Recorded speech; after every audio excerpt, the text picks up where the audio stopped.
그래서 보통 오버클럭을 이미 잡은 경우에 언더볼팅을 좀 쉽게 잡는 방법이 있어요. 그래서 전력은 20% 감소시키고 성능은 거의 그대로 쓴다. 이게 어떻게 가능하냐면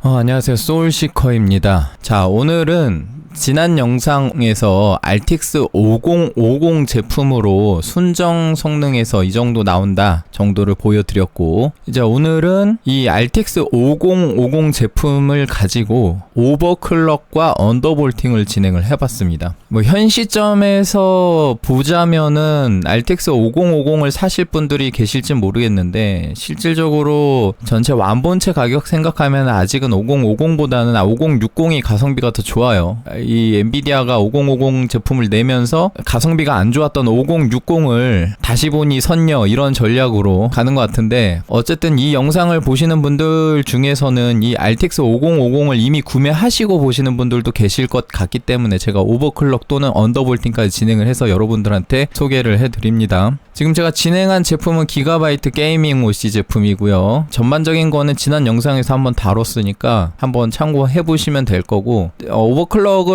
하실 때 특이사항이 있어요. 이 RTX 5050 제품은 메모리 타입이 GDDR7이 아니라 GDDR6가 들어가 있습니다. 거기다가 삼성 메모리가 들어가 있어요. 보통 이 제품이 아닌 다른 RTX 5000번 때는 GDDR7이 들어가서 메모리 오버클럭이 거의 최대값까지 그냥 무지성으로 들어갔단 말이죠. 그런데 이 GDDR6는 이미 이전 세대 3000번대, 4000번대를 거치면서 많은 분들이 써보셨을 건데, 오버클럭이 들어가는 정도가 그렇게 높진 않습니다. 특히 하이닉스가 아니라 삼성 같은 경우는 하이닉스 칩보다 온도가 좀 더 낮게 나오는 반면에 클럭도 그만큼 잘 안 들어가요. 그래서 오늘 그런 부분까지 한번 보여드릴 겁니다. 애프터버너를 쓰시면 되고, GDDR7을 쓰시는 경우는 이 애프터버너에 최대 클럭 3000 클럭까지 적용 가능한 패치를 적용을 하셔야 3000을 쓰실 수 있으실 건데, GDDR6인 경우는 3000까지 어차피 안 들어갑니다. 그래서 패치를 할 필요는 없어요. 패치를 안 하면 순정 상태에서는 2000까지밖에 안 들어갈 겁니다. 근데 어쨌든 이 제품을 쓰시는 분들은 패치를 굳이 할 필요는 없다. 먼저 오버클럭부터 보여드릴 건데, 여러분들한테 간단하게 좀 가이드를 드리자면은 메모리 클럭이 그렇게 잘 안 들어갑니다. 그래서 제가 테스트 해봤던 게 딱 1000 정도? 1000보다 더 넣을 수는 있었는데요. 1000보다 더 넣으면 코어 클럭 자체가 맥시멈까지 안 들어가는 느낌이에요. 그래서 너무 여기서 뭐 더 땡기자면 한 1100, 1150 정도까지 땡길 수 있는데, 그러면 코어 클럭이 더 안 들어가요. 그렇기 때문에 이 제품은 메모리 클럭을 높이는 게 중요한 게 아니라 코어 클럭을 높이는 게 중요하기 때문에 메모리 클럭은 어느 정도 넉넉 잡아서 한 1000 정도 쓰시면 되고, 좀 더 안정적으로 쓰고 싶다 그러면 좀 더 깎아서 한 900 뭐 이렇게 쓰시면 될 것 같아요. 아무튼 많이 안 들어갑니다. 그 다음에 코어 클럭 같은 경우는 GPU마다 차이가 있을 거예요. 예를 들어 지금 여기 보시면은 이 GPU 클럭이 최대로 터질 때 2600 정도로 이렇게 지금 나오고 있잖아요. 이게 어느 정도 터지냐에 따라서 또 다릅니다. 그래서 제가 지금 기가바이트 게이밍 OC 제품을 다루고 있지만, 여러분들이 만약에 다른 모델을 쓰고 계시다 그러면은 이 클럭 자체가 지금 제가 쓰는 제품하고 다를 수 있잖아요. 그러니까 좀 상대적으로 보셔야 돼요. 이 숫자가 중요한 겁니다. 숫자가. 이거는 오프셋 값이에요. 여기서 지금 입력할 값은, 예를 들어 이 그래픽 카드가 뭐 3D 마크를 구동시켰을 때 부스트 되면 한 2900 정도 나온다고 지난 영상에서 제가 얘기를 드렸거든요. 그건 오토 부스트 때문에 그렇고, 오토 부스트로 2900 정도 부스트 됐을 때 이렇게 오프셋에서 300 정도 넣으면은 2900 플러스 300이라서 3200이 되는 거예요. 근데 여러분들 제품이 오토 부스트 상태에서 2900이 아니라 2800 정도 나온다. 그런 경우는 오프셋에서 400을 줘야지 3200이 나오죠. 그러니까 최종적으로 도달하는 클럭 값이 중요한 거지, 이 오프셋이 얼마나 들어가냐 중요한 게 아니다. 그래서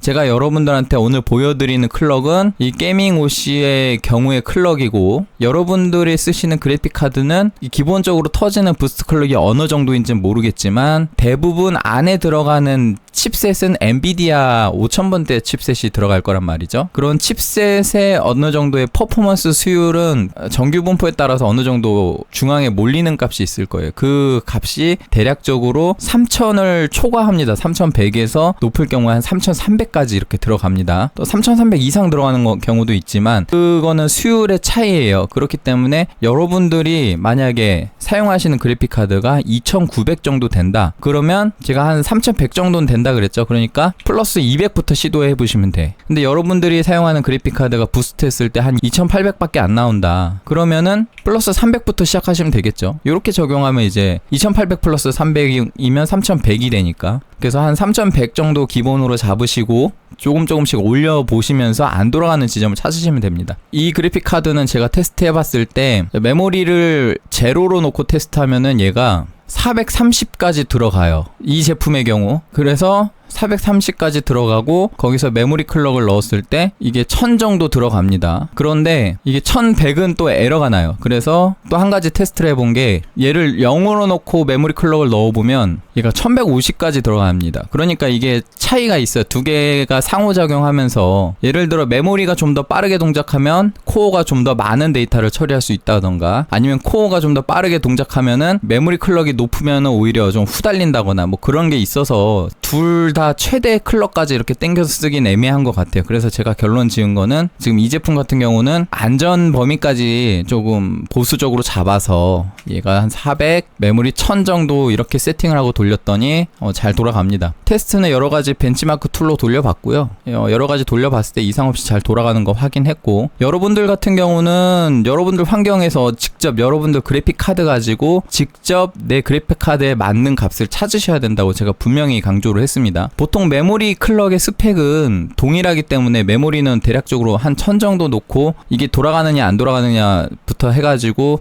잘 돌아가면 더 넣어보시든가 잘 안 돌아가면 좀 빼보시든가 하시면 될 텐데 코어 클럭 같은 경우는 아까도 얘기했다시피 이 그래픽 카드가 처음에 세팅되어 있는 클럭 자체가 제품마다 달라요. 그렇기 때문에 소울시커는 400이 들어가던데 나는 왜 350밖에 안 들어가지? 개뿔딱인가? 이렇게 생각하실 수 있는데 이 초반에 적용되는 부스트 클럭 자체가 좀 높게 잡혀 있으면 이 숫자 자체가 그렇게 높게 안 들어갑니다. 그리고 부스트 클럭이 낮게 잡혀 있으면 숫자가 높게 들어가고요. 그런 차이기 때문에 결론적으로 최종 클럭을 기준으로 보시는 게 좋아요. 저 같은 경우는 벤치마크 6종 제가 항상 돌리던 것 이미 다 돌려가지고 수집한 값인데 그걸 보여드릴게요. 자, 이게 저번 영상에서 제가 보여드렸던 순정 상태에서의 점수인데 보시면 클럭이 2900 이상 터지죠. 굉장히 잘 나오는 편입니다. 그 기가바이트 쪽이 일단 클럭 욕심이 좀 많아요. 그래서 뭐 전압이나 이런 클럭 세팅이 좀 높게 잡혀 있는데 소비 전력은 130 정도 쓰고요. 그런데 여기서 이제 오버클럭을 적용을 시키면은 요렇게 지금 데이터를 추가했습니다. 클럭은 400 클럭, 그 다음 메모리 1000 정도 넣었고요. 클럭을 보수적으로 잡았기 때문에 제 그래픽카드 기준으로는 생각보다 안정적인 세팅입니다. 이거보다 클럭을 조금 더 높일 수는 있어요. 그렇지만 보수적으로 잡은 거고요. 이렇게 잡았을 때 클럭이 3300은 넘겨요. 생각보다 클럭이 괜찮은 것 같습니다. 일단 5050 제품 자체가 쿠더코어 개수 자체가 그렇게 많진 않기 때문에 코어가 많은 제품보다는 고클럭이 나올 가능성이 좀 더 높습니다. 그래서 일단 3300 정도 이렇게 나오는 것 같고 그 다음에 메모리를 플러스 1000을 적용했을 때 하드웨어 인포 기준으로 2750이 나와요. 이거 가끔 물어보시는 분들 계시는데 모니터링 툴에 따라서 표시되는 클럭이 다를 수 있습니다. 저 같은 경우는 하드웨어 인포 기준으로 얘기하고 있는 거예요. 여러분들이 다른 툴로 보고 이 수치가 안 나왔는데 저는 수치가 달라요. 왜 그런가요? 이렇게 물어보시는 분들 많을 텐데 그렇게 질문하시기 전에 같은 모니터링 툴인 하드웨어 인포를 깔았을 때도 다르게 나오는지 한번 보세요. 이게 메모리 클럭을 표기하는 값 자체가 모니터링 툴마다 지금 기준치가 약간씩 다릅니다. 그 다음에 전력 제한을 풀거나 혹은 늘리지 않았기 때문에 TDP 자체는 동일한 수치입니다. 그래서 전력을 증가시키진 않았고 오로지 오버클럭 헤드룸만 가지고 오버클럭을 했을 때 성능이 요 정도 나왔습니다. 지금 온도 보시면은 일단 전압 자체가 변하지 않았고 전력도 변하지 않았기 때문에 온도는 딱 오버클럭 한 정도 대략적으로 한 1, 2도 정도 상승하는 편이죠. 그래서 지금 가장 높은 메모리 온도가 70도, 오버클럭 전에는 68도가 나왔죠. 그 다음에 코어 클럭 같은 경우는 지금 온도가 좀 상대적으로 다르긴 해요. 지금 27도 환경에서 테스트를 했고 이전에는 27.6 7, 8 뭐 이런 온도에서 테스트를 했거든요. 그 정도 차이가 있긴 한데 요거 위주로 보시면 됩니다. 요게 좀 높게 나왔어요. 처음에 돌린 거라 보통 그래픽카드 장착하고 처음 돌릴 때 온도가 좀 높게 나와요. 팬이 처음부터 돌진 않아가지고. 그래서 온도 자체도 그렇게 편차가 없다고 보시면 됩니다. 이렇게 보시면 돼요. 그래서 온도 이 정도에 팬 RPM은 요 정도 돌아가기 때문에 소음면에서도 크게 거스름 없는 정도로 지금 나오고 있고, 오픈 케이스 환경에서 테스트했기 때문에 여러분들 인케이스에 들어가면은 높을 경우에는 한 70도까지도 올라갈 수 있을 거라고 봅니다. 메모리 온도도 70도 초반, 중반까지도 갈 수 있을 거라고 판단하고요. 그만큼 RPM이 더 올라갈 수도 있고요. 그렇지만 제 개인적인 체감상 한 1800, 2000 RPM 이하는 저는 개인적으로 크게 소음이 들리진 않더라고요. 뭐 사람마다 편차가 있기 때문에 뭐 되게 조용한 데서 쓰시는 분들은 뭐 이 정도도 시끄럽다라고 하실 수는 있을 것 같긴 합니다만, 성능을 보면은 일단 잘 안 나오는 경우가 7.2%, 잘 나오는 경우 13%까지도 성능 향상이 됐습니다. 그래서 전력 130 정도면 크게 부담이 안 가거든요. 이 상태에서 오버클럭 헤드룸만 가지고 이렇게 오버클럭해서 서브홈직도 하고요. 그 다음에 여러분들 오버클럭보다는 엔비디아 그래픽 카드 같은 경우는 언더볼팅을 더 좋아하시죠? 사실 개인적으로 한 130W 정도는 이게 언더볼팅을 할 필요 없는 전력이라고 생각하긴 합니다만, 여러분들 언더볼팅 좋아하시고 또 고주파가 나는 경우에 언더볼팅 했을 때 잡히는 경우가 많아요. 그래서 여러분들한테 언더볼팅도 같이 진행을 해봤습니다. 언더볼팅은 어떻게 진행을 했냐면, 이번에 오버클럭을 진행을 했기 때문에 좀 쉽게 접근을 해봤어요. 자, 순정 성능일 때 2932에서 2940 정도의 클럭이 나오죠. 이거를 기억을 하고, 그리고 나서 지금 제가 오버클럭을 적용을 했단 말입니다.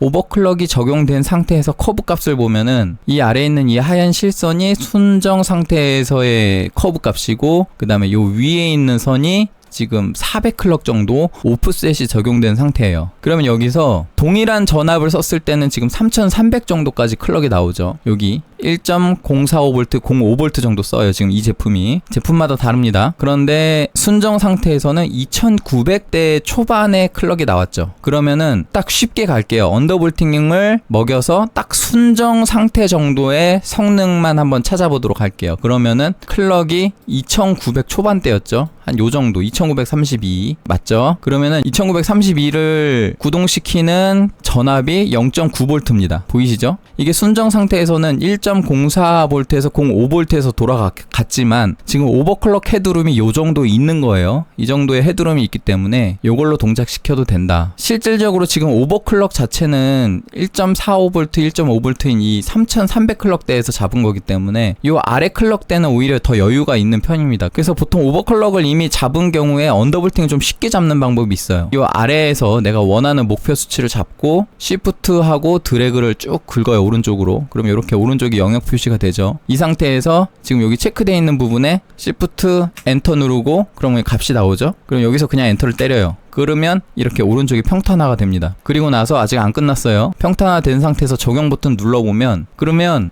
그래프가 뭐가 살짝 틀어져요. 그쵸? 보통 간혹 언더볼팅을 잡았는데 전력이 그대로다 이렇게 얘기하시는 분들이 계시는데, 이렇게 꺾인 값 때문에 여기서 동작하게 됩니다. 이렇게 되면. 그래서 나는 지금 0.9V를 목표로 했지만 실질적으로 여기서 동작시키면은 클럭이 이렇게 쭉 타고 오다가 여기에서 끝나는 게 아니라 여기서 한 틱 더 올라서 여기서 동작해버려요. 그래서 전압이 1.05V가 들어갑니다. 그렇기 때문에 이렇게 튀는지 안 튀는지 잘 보고 안 튀게 해줘야 됩니다. 요 위 값에 맞춰도 되고 아래 값에 맞춰도 되는데, 보통은 이렇게 아래 값에 한 번 더 시프트 엔터 쳐주면 내려오죠. 그리고 적용 버튼 누르면 이번에는 안 튀었죠. 지금 쭉 보세요. 그래서 적용 버튼을 누른 상태에서 여기 있는 마지막 값의 클럭하고 첫 번째 값의 클럭이 동일한 클럭인지 한번 보세요. 동일하지 않으면은 다시 잡아야 됩니다. 그래서 이렇게 이상 없이 적용이 되면 이걸로 돌려보면 0.9V에서 2900 클럭대로 돌아가게 됩니다. 아주 간단하게 언더볼팅을 잡을 수 있죠. 그래서 이렇게 잡은 거 가지고 제가 3D 마크도 또 다 돌려왔고요. 자, 이제 언더볼팅 잡은 거의 값이 여기인데, 순정 상태랑 언더볼팅 한 거를 비교를 해보면은 지금 클럭 같은 경우는 비슷하게 나왔죠. 비슷하게 나왔고, 오히려 지금 언더볼팅 한 게 클럭이 좀 더 낮게 잡혔죠. 뭐 이거는 잡기 나름인데, 어쨌든 이 상태에서 메모리 1000클럭 오버클럭이 돼 있는 상태거든요. 오버클럭 된 상태에서 전압만 0.9V로 평탄화를 했기 때문에, 그래서 보시면은 이렇게 0.9V 정도의 전압이 나왔고, 그렇기 때문에 전력 소비량이 감소를 했습니다. 지금 계산을 해보면은 약 한 20% 정도의 전력이 감소가 됐어요. 그런데 전력은 20% 정도 감소가 됐는데 성능은 이 정도. 그래서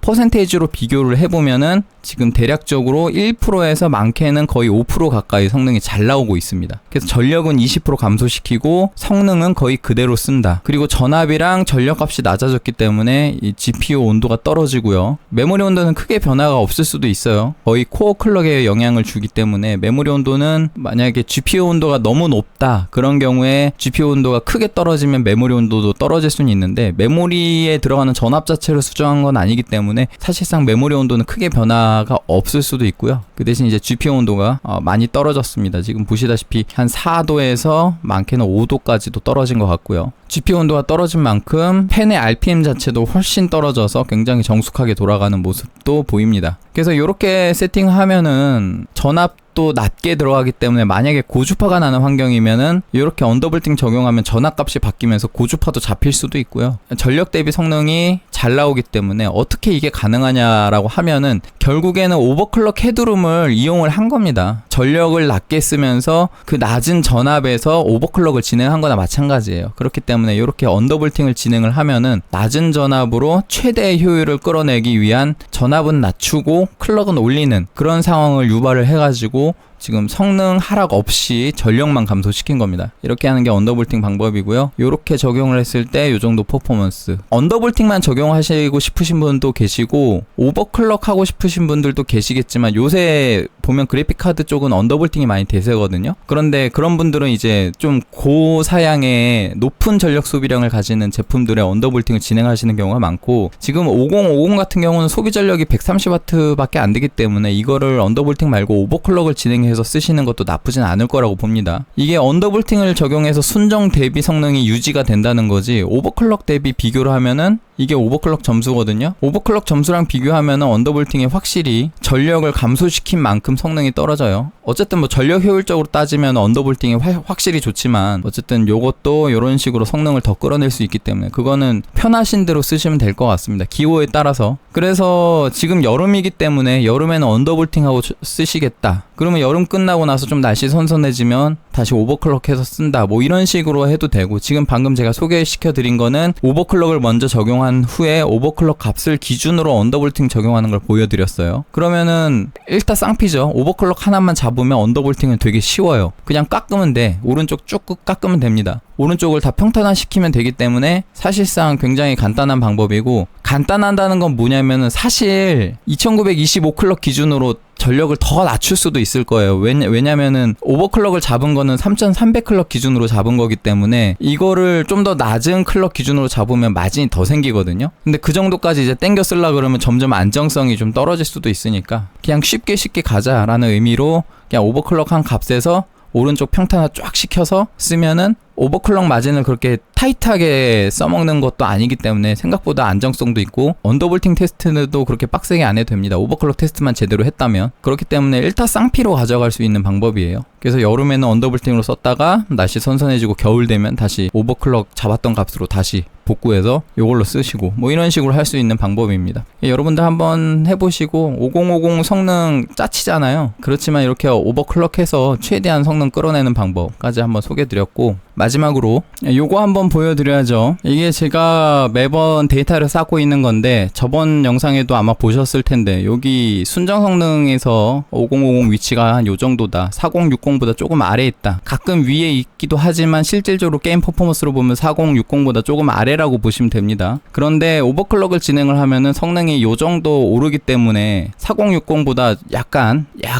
이기는 모습을 볼 수 있어요. 그래서 4060도 오버클럭 가능하지만 오버클럭 퍼포먼스로 따지면은 4060이 5050보다 그 오버클럭 퍼포먼스가 그렇게 높지는 않기 때문에 같은 오버클럭 기준으로 봐도 5050이 4060에 비빌만 할 겁니다. 그렇기 때문에 5050이 어쨌든 같은 가격이라면은 4060보다는 5050이 나을 거고, 4060 단종 들어갔죠. 아마 중고는 아직 구매를 할 수 있을 텐데 4060 중고를 구매를 할까 5050 신품을 구매할까 라고 고민하시는 분들 계시면은 요것도 한번 고민해 보시고, 근데 개인적으로는 이런 식으로 오버클럭까지 영끌해서 성능을 뽑아봤자 그 외에 뭐 있어요? 4060 Ti도 못 이겨요. 4060 Ti랑 5060이 성능이 거의 비슷한데 지금 보시다시피 5060 요 한참 위에 있습니다. 이거 순정이에요. 5060 순정 성능. 5060 순정 성능 대비 5050 성능이 아무리 오버클럭을 해서 발버둥을 쳐도 일단 체급 자체가 달라요. 체급이 다르기 때문에 얘가 아무리 발버둥을 쳐봐야 5060을 못 이깁니다. 그러면 여러분들은 5060 가격을 한번 보고 오셔야 돼요. 5060 가격 대비 5050 가격이 갭이 별로 없습니다. 지금 성능을 감안을 하면은 완본체 기준으로 대략적으로 한 10% 정도만 가격을 더 쓰면 5060으로 갈 수가 있어요. 그렇지만 성능은 20% 30% 이상 증가를 합니다. 오버클럭 기준으로 봐도 그래요. 5060도 오버클럭 가능하거든요. 5060 오버클럭 하면 여기가 있어. 숫자 차이 한번 보세요. 많이 나죠? 5060 여기는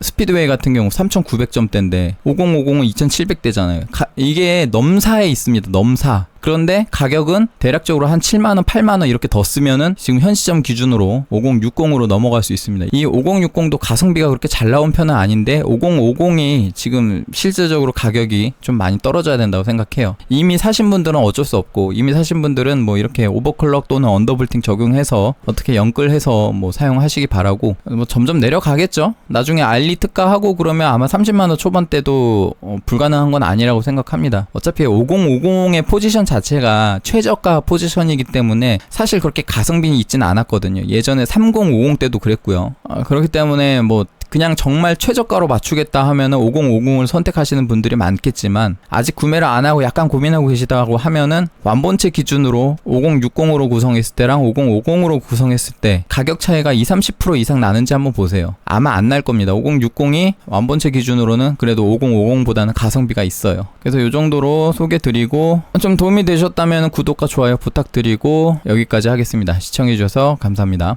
구독과 좋아요 눌러주세요.